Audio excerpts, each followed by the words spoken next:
Hi hello welcome to KTV health channel. నేను మీ Paritala Murthy. Welcome to KTV health.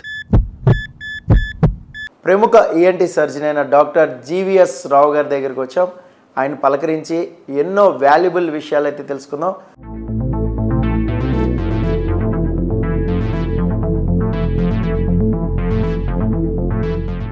ఆయనకి పరిచయమే అక్కర్లేదు, ఆయన చాలా సుపరిచితులు అందరికీ కూడా.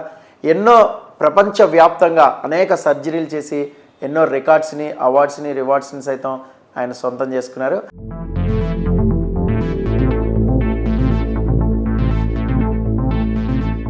సో ఈరోజు మనతో డాక్టర్ జీవీఎస్ రావు గారు ఉన్నారు. సార్ని పలకరించి అనేక ఆసక్తికరమైన ఆరోగ్యకరమైన విషయాలు తెలుసుకుందాం. నమస్తే సార్. నమస్కారం అండి. సార్, ఇంకొక డౌట్ నాకు ఏంటంటే, ఇప్పుడు గొంతు నొప్పి ఓకే, సో ఈ కరోనా తర్వాత ఏమైందంటే చాలా మందికి ఈ కాఫ్ అనేది వస్తూనే ఉంది. పొడి దగ్గులాగా దగ్గుతూనే ఉన్నారు, అది తగ్గట్లేదు. ఒకసారి వచ్చిందంటే ఒక వారం అయిపోతుంది, 10 రోజులు, నెలల తడబడి ఉంటుంది కొంతమందికి అయితే. సో చిన్నపిల్లల్లో కూడా ఇది కనిపిస్తుంది మనకి. దీన్ని ఎప్పుడు మనం సీరియస్ గా తీసుకోవాలంటారు? అంటే మెడిసిన్స్ వాడటం లేదా డాక్టర్ దగ్గరికి ఎప్పుడు రావాలంటారు? దగ్గు అన్నది ఒక వారం మించితే దాన్ని క్షుణ్ణంగా పరీక్షించాల్సి వస్తుంది. ఎందుకు దగ్గుని ఇంత సీరియస్గా తీసుకోవాలంటే, మన ఊపిరితిత్తులో ఉన్నటువంటి కణాలు చాలా సున్నితంగా ఉంటాయి. గాలి బుడగే మీరు దాని కొన్ని లిమిట్స్ ఉంటాయి. ఆ లిమిట్స్ దాటి, పరిమితిని దాటి ఊస్తే ఏమవుతుంది? గాలి బుడగ పగిలిపోతుంది. మరి ఊపిరితిత్తులో ఉండేటువంటి కణాలని ఆల్వియోలై అంటారు. అంటే గాలి నిండిన ఒక గదిని ఆల్వియోలై అంటారు అన్నమాట. ఈ ఆల్వియోలై కూడా కొన్ని లిమిట్స్ ఉంటాయి. విపరీతమైన దగ్గు వలన ఈ ఆల్వియోలై పగిలిపోవడానికి అవకాశం ఉంటుంది. పగిలిపోయి ఊపిరితిత్తులో చాలా రకాలైనటువంటి కష్టాలు, నష్టాలు కలగడానికి అవకాశం ఉంటుంది. దగ్గు అన్నది ఏంటంటే ఒక రిఫ్లెక్స్.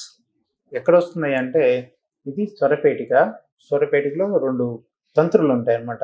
ఈ తంత్రులు శబ్దాన్ని ప్రొడ్యూస్ చేస్తే మనం ఏదైనా మింగేటప్పుడు ఇది మూసిపోతుంది. మూసిపోయి మనం ఆహార పదార్థాలు లోపలికి వెళ్ళిపోతుంది. మనం గాలి తీసుకున్నప్పుడు తెరుచుకుంటే గాలి బయటకు వదిలేటప్పుడు ఈ కదులుతుంటాయి అన్నమాట. కదిలి శబ్దం బయటకు వస్తుంది. ఆ శబ్దం మనం పెదాలు, నాలుక కదలికల వలన మాటలాగా బయటకు వస్తుంది అనమాట.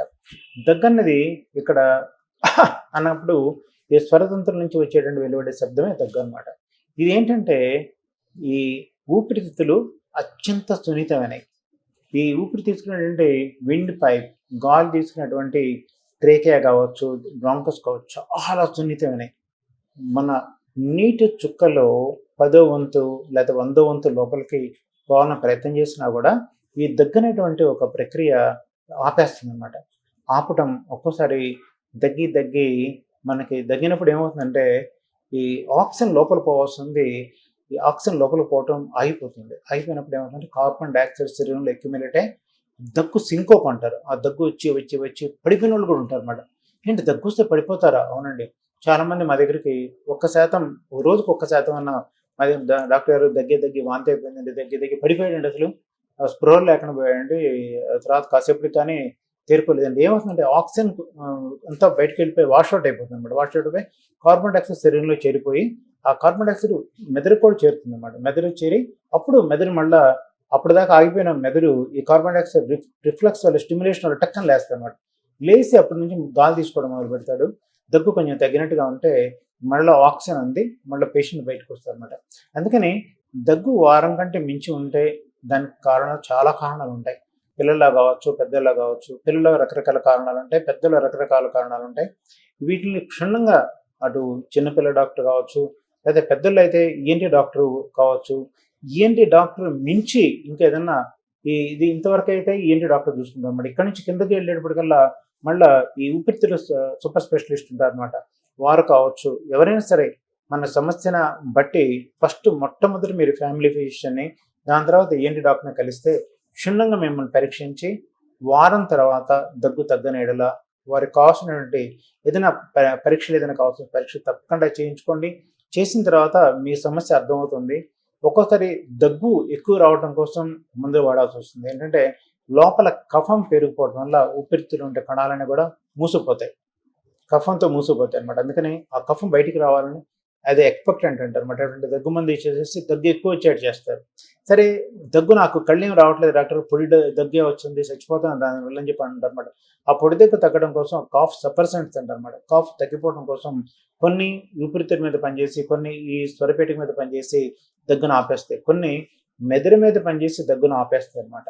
అంటే మీ అవసరాన్ని బట్టి డాక్టర్ ఎటువంటి మందులు వాడాలో, దగ్గు మందు టక్కని మెడికల్ షాప్కి వెళ్ళి దగ్గు మందు కొనుక్కొని తాకండి దయచేసి. తర్వాత ఈ దగ్గు మందు కొనుక్కొని నిద్ర వస్తుంది కొందరు, ఒక్కోసారి దగ్గు మందు తాగితే నిద్ర కోసం దగ్గు మందు కొనుక్కొని తాగుతున్నారు. అందుకని దగ్గు మందు మీద కూడా చాలా రకాల రిస్ట్రిక్షన్స్ ఉన్నాయి. అందుకని దయచేసి ఆ దగ్గు మందుని, ఏ దగ్గు మందు ఎందుకు వాడాలో డాక్టర్ పర్యవేక్షణ మాత్రమే దగ్గు మందు తీసుకుని వాడుకోవాలన్నమాట. మీ వాల్యుబుల్ టైం మాకు ఇచ్చారు, మా కేటీవీ హెల్త్ ఛానల్ వాళ్ళకి. So thank you so much sir. Thank you very much. So ఇది విన్నర్గా డాక్టర్ గారు చెప్పిన ప్రతి మాట కూడా చాలా వాల్యుబుల్ మనకి. సో మీరు కూడా పాటించండి, ఫిట్గా ఉండండి, ఆరోగ్యంగా ఉండండి. అంతకంటే ముందు మన కేటీవీ హెల్త్ ఛానల్ని సబ్స్క్రైబ్ చేసుకోండి. ఇలాంటి ఆసక్తికరమైన ఎన్నో ఆరోగ్యకరమైన విషయాలు మీకు అందించబోతున్నాం. This is Paritala Murthy signing off. Bye by.